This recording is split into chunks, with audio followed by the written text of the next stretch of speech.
au lieu dit Maïtur, au quartier Mendon, dans le 6e arrondissement de Yaoundé. Des chants d'oiseaux annoncent le réveil au domicile de Cabral Libi. Le maître des lieux est à peine sorti du lit qu'une délégation des jeunes de Yaoundé 6 l'attend au salon. L'actualité de l'heure, marquée par le lancement de l'opération 11 millions d'inscrits sur les listes électorales, bouscule les habitudes et densifie un agenda déjà suffisamment surchargé pour le juriste internationaliste. C'était déjà un peu mon quotidien avant, comme mes journées sont plutôt pleines. S'il y a des personnes avec qui je dois discuter sur un certain nombre de choses, c'est toujours préférable qu'on se voit le matin. Donc soit les personnes viennent me voir à la maison, ça peut être des amis, des camarades ou de jeunes étudiants, soit alors c'est moi qui me déplace généralement vers eux. Mais bon, depuis que l'opération, j'ai lancé l'opération 11 millions d'inscrits, donc les jeunes, puisque je suis à Yaoundé, qui sont à Yaoundé et qui veulent qu'on en discute ou qui veulent m'offrir leur engagement, ils viennent à la maison d'abord pour qu'on discute du fond. Généralement, ils veulent comprendre à quoi tout ça retourne. Et puis, on planifie stratégiquement ce que chaque jeune ou chaque groupe de jeunes peut faire. Là, vous êtes arrivé, je ne dirais pas l'improviste, puisque j'étais quand même prévenu que vous veniez, mais en fait, vous êtes venu plus tôt que prévu. Donc, vous avez trouvé ces jeunes-là, effectivement, qui sont de Yaoundé 6 et qui sont venus me faire une offre de travail pour la mobilisation des jeunes de Yaoundé 6 dans l'optique des 11 millions d'inscrits. L'élection de Emmanuel Macron est l'élément déclencheur qui a mis malgré lui Cabral Libi au devant de la scène. Spontanément, des voix se sont élevées et s'élèvent encore sur les réseaux sociaux, l'invitant à être le candidat de la jeunesse et du changement à la présidentielle de 2018. Un appel du peuple qui ne l'a pas laissé indifférent. Oui, je continue à recevoir les appels de mes compatriotes qui souhaitent que je sois candidat à l'élection présidentielle. Je leur ai dit que ce n'était pas une décision qu'on prenait au pied levé. Il y a un préalable qui est celui de l'inscription sur les listes électorales. Ben, vous vous doutez bien que si les Camerounais écoutent le message que je leur adresse, me donnent les 11 millions d'inscrits au 31 août 2017, peut-être que je me retrouverai dans l'obligation d'apporter une réponse favorable à leurs appels. Ce n'est pas encore le moment. Nous en sommes encore à l'inscription sur les listes électorales. L'éventualité de ma candidature n'est pas écartée. Peut-être que je serai candidat, peut-être que je ne le serai pas. Le moment venu, nous aurons la réponse à cette question. Mais, chers compatriotes, mobilisez-vous, inscrivez-vous massivement sur les listes électorales. C'est la condition sine qua non. Car figurez-vous, Marcelin, que quand bien même je me serais prononcé aujourd'hui et que les Camerounais ne s'inscrivaient pas, à quoi cela servirait-il? À rien du tout. Donc moi je dis à mes compatriotes, vous qui souhaitez tant que votre rêve de me voir candidat s'accomplisse, ben, l'une des conditions préalables, c'est 11 millions d'électeurs inscrits. Mais que Cabral Libi se retrouve ainsi au devant de la scène n'est pas une surprise pour qui connaît l'homme qui par ailleurs est très présent dans les médias. Nous sommes allés sur les traces de deux personnes qui comptent dans la vie et le parcours de Cabral Libi. Hier camarade de classe et de fac et aujourd'hui collègue à l'université de Yaoundé 2. Tous les deux saluent les qualités d'un homme déterminé qui n'a jamais reculé devant le moindre obstacle lorsqu'il défend une cause juste. Je suis avec Cabral depuis plus de 2 décennies. Moi, ce que je veux dire, c'est que je ne suis pas particulièrement étonné par ce qui se passe, parce qu'il y a plein de jeunes qui s'identifient aujourd'hui dans son combat. Ils estiment qu'il pose des problèmes qui intéressent toute la jeunesse. Il n'y a même pas que les jeunes, même des gens âgés qui estiment qu'il est de ces rares Camerounais qui aujourd'hui parviennent encore à dire la vérité par rapport à un certain nombre de situations. Ceux qui n'ont pas la langue dans la poche, on estime qu'il est de cette catégorie. Il dit des choses pertinentes, il a un profil, il a normalement fait ses études, un profil bien traçable, un parcours secondaire, universitaire bien traçable. Et surtout, c'est quelqu'un qui se donne toujours les moyens pour porter les idées. Quand il se donne un principe, il faut bien que ce principe soit respecté. Ce n'est pas pour dire qu'il ne peut pas être flexible, mais tant que c'est un principe qui fait avancer, tant que c'est un principe qui permet le développement, il reste attaché à ce principe. Mais c'est un homme, il est courageux d'ailleurs, c'est ce que nous avons en partage, hein. Le courage de porter nos idées, le courage de dire ce que nous voulons dire et ce que nous pensons être bon pour que la société avance. Je pense qu'il y a une chose que Raoul ne vous a pas dite. C'est qu'effectivement, si j'étais timide et réservé, il est pour beaucoup dans le changement qui s'est opéré dans ma vie. Parce que lui, il était dans le mouvement associatif quand on est venu à l'université. Il était très actif, il a créé le club littérature, il a même remporté des épis d'or. Lui, juriste devant des universités où on apprenait la littérature. Et c'est comme ça qu'il est venu me chercher à la maison. Un jour, il m'a dit, mais écoute, toi tu restes à la maison, tu es là, tu finis tes études, tu rentres chez toi, tu ne fous jamais rien. Viens dans le mouvement associatif. Et c'est comme ça qu'il m'a fait entrer dans le bureau de la faculté, d'autorité d'ailleurs, comme chargé des affaires culturelles. Ben c'est de là que c'est parti, échelle après échelle, strate après strate. Et puis pour que, je crois, en 2004, nous nous retrouvions signataires, d'ailleurs ensemble, porte-parole ensemble, parce que je pense qu'on avait fait la une des journaux ensemble, de l'appel des 1000 étudiants contre la réélection de Paul Biya. Donc c'est vous dire qu'en fait c'est un vieux compagnon politique aussi. D'ailleurs il me semble qu'on a fait ensemble plusieurs fois des cellules. En fait, on s'est fait arrêter pour plein de choses. Défendre ce qu'ils pensent être juste. Se démarquer, défendre les valeurs, défendre l'intégrité, surtout que nous sommes dans une société un peu en décrépitude au niveau des valeurs. Ça a toujours été son principal souci. Alors quand c'est arrivé, je me dis, vous savez, dans la vie, vous ne pouvez pas penser à tout. Et quand vous voyez les attentes, parce que quelquefois, je me suis souvent baladé avec lui, même à 1 heure, vous voyez des jeunes en transe devant vous, en train de vous dire non, non, on compte sur vous, il n'y a que vous. Ça appelle à une certaine responsabilité. Parce que, vous savez, les causes nobles, on ne s'y engage pas seulement parce que on l'a toujours ressenti, mais parfois aussi en fonction de la demande. La demande est là, je ne sais pas comment il va la gérer, mais la demande se fait de plus en plus importante. Cette pression est là. Et je me dis, il ne faut pas qu'on ait l'impression qu'un jeune ne doit pas. Mais je voudrais dire une chose, et ça tombe bien que ce soit Equinox, parce que beaucoup d'auditeurs, Equinox c'est une télé mais c'est également une radio, et je voudrais rendre hommage et remercier Clotet, que vous voyez là, parce que pratiquement toutes les chroniques qui portent sur les questions économiques, eh bien, c'est lui qui les a écrites. C'est lui qui les a écrites pour moi. Les gens ne l'ont jamais su, je ne l'ai jamais dit. Et je tenais à lui dire merci. Devant lui, il ne s'y attendait pas, et devant vous. Voilà, en fait, l'homme des chroniques économiques de Cabral, tous les matins à Equinox Radio. Voilà ce que je voulais ajouter. Des qualités de baroudeur et de travailleur infatigable, reconnu également par sa génitrice, résidant à Ezeka, mais dont le hasard du tournage nous a conduits sur sa route de passage dans la capitale. À l'école, je peux vous dire que dès l'asile, chaque soir que son papa s'asseyait sur la table pour faire les préparations, lui aussi, il prenait le crayon et le cahier, il venait s'asseoir là pour écrire.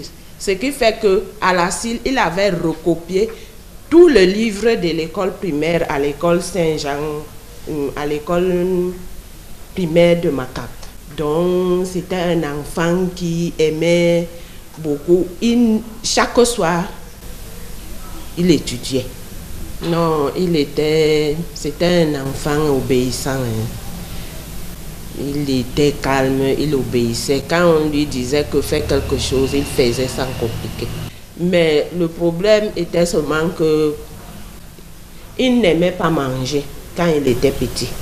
Même quand je l'avais sévré, il ne buvait que le cérélac jusqu'à peut-être 2 ans et demi. Il était que même si tu prépares quoi, il ne mange pas. Il prenait seulement son biberon. Ce qui fait qu'il était mince. Il était constamment un peu malade. Son épouse, Peggy Libby, ne dit pas le contraire. Elle qui a accepté de partager sa vie, mais également les engagements qu'il a sur divers fronts et qui ne lui laissent pas un temps de répit. C'est difficile, ça il faut l'avouer, c'est difficile d'être la femme de Cabral.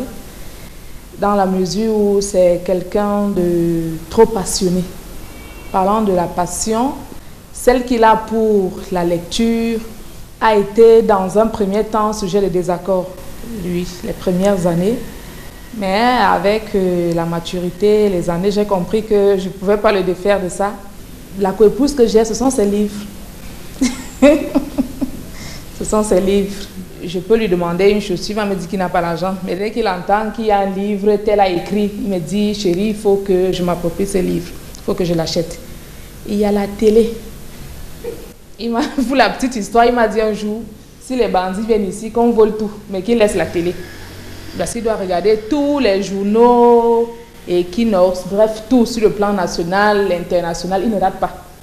Donc, contrairement à d'autres, dans certaines maisons, les hommes, c'est le match et autres. Lui, c'est vraiment les informations, toutes les émissions politiques, je les connais, je connais tous ces programmes. Et autre élément très important, c'est quoi? C'est la foi. C'est la foi, et je ne sais pas s'il vous a dit, il est choriste. Il aime bien le dire, qu'est-ce qu'il peut donner au Seigneur pour la santé, tout ce qu'il fait dans sa vie. Ce n'est que chanter pour lui dire merci. Car il chante et prie 2 fois. Il a la ferme conviction qu'avec le Seigneur, on n'a pas besoin d'emprunter d'autres voies, de se laisser aller par la mouvance de Dieu. C'est suffisant pour un homme. Quand j'ai dit ça, vous comprenez que les sectes ésotériques et autres, ils n'y croient pas. Ils pensent qu'on peut s'accrocher au Seigneur, lui donner toute notre existence et il fera le reste. Passionné de lecture, Cabral Liby l'est, et cela ne date pas d'aujourd'hui. Mais cette lecture est désormais inspirée par le phénomène Macron, qui l'a d'ailleurs amené, dans ses nombreuses recherches, à se procurer plusieurs ouvrages consacrés au nouveau patron de l'Élysée. Effectivement, je dors dans cette chambre, c'est la chambre la plus exiguë de mon domicile, mais c'est tant mieux parce que je suis dans mon univers livresque en quelque sorte. Je lis effectivement beaucoup, j'ai moins d'habits, je l'avoue, j'ai plus de livres que d'habits. J'ai décidé de faire une série de lectures sur Macron. J'ai eu la chance qu'un ami dans l'administration qui faisait une mission à l'étranger, je lui ai demandé de me ramener des ouvrages sur Macron. Je voulais comprendre, on en parlait tellement et on me comparait à Macron. J'ai dit, il faut, avant que je ne parle de Macron, il faut vraiment que je sache de quoi il est question. Donc il y a cet ouvrage, L'ambigu Monsieur Macron, qui est très intéressant, qui revient pratiquement sur, c'est comme un ouvrage biographique. Ça revient sur la trajectoire de Macron, comme il a fait des études et tout, qu'il a rencontré. Et puis il y a cet autre petit ouvrage, Macron par Macron. Et puis Emmanuel Macron Révolution, ça c'était son projet de société.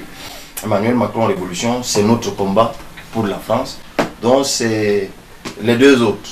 Je les ai déjà lus, ça c'est le 3e que je suis en train de dévorer. Mais à la vérité, mes ouvrages, mes lectures sont éclectiques. Hein. Bon, je suis juriste, comme vous devez savoir. Donc voilà, le droit de la responsabilité publique dans les États en développement, ça c'est mon doyen, le professeur Magloire Roy. C'est sa thèse en réalité. Un ouvrage que j'ai lu avec beaucoup de plaisir. Mais comme vous devez le savoir, je suis chef de chaîne de Radio Campus aussi. Et puis j'ai fait un master en sciences de l'information et de la communication. Ça c'est théorie et pratique de la communication. Bon, je peux vous donner...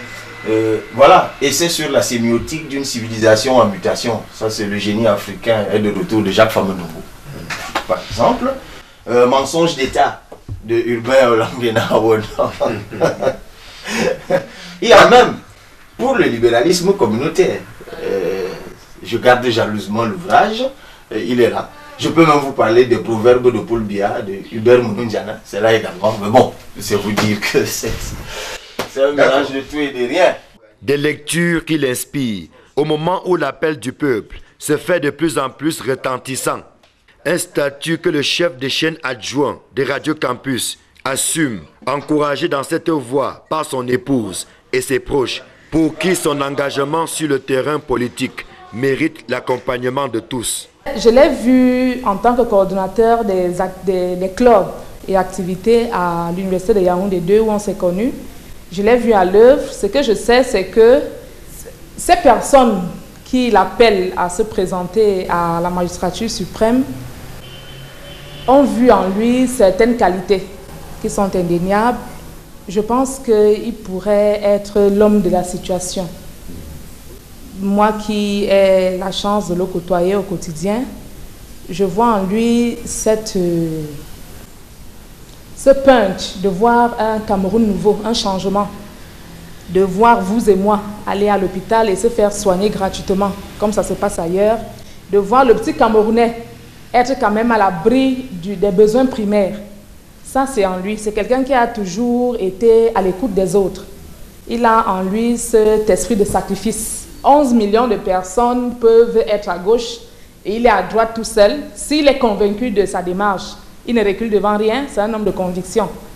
Ce n'est pas un lèche-botte. Ce n'est pas quelqu'un qui coupe les chines pour un oui, pour un non.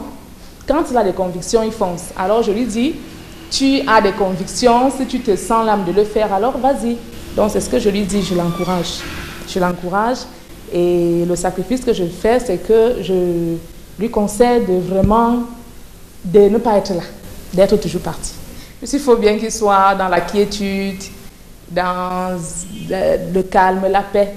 L'opération 11 millions d'inscrits lancée par Cabral Libby ne se déroule pas sans quelques difficultés. Mais l'heure n'est pas au découragement, si tant est que les Camerounais commencent à adhérer au projet et à croire que le phénomène Macron ne doit pas se limiter à la France. C'était quelque peu timide au début, ça faisait rire quand je parlais de 11 millions, parce que beaucoup de gens se refusant de s'inscrire avancent un certain nombre de raisons, les unes plus légitimes que d'autres. C'est verrouillé, ça ne sert à rien, c'est toujours les mêmes et tout ce que vous voulez.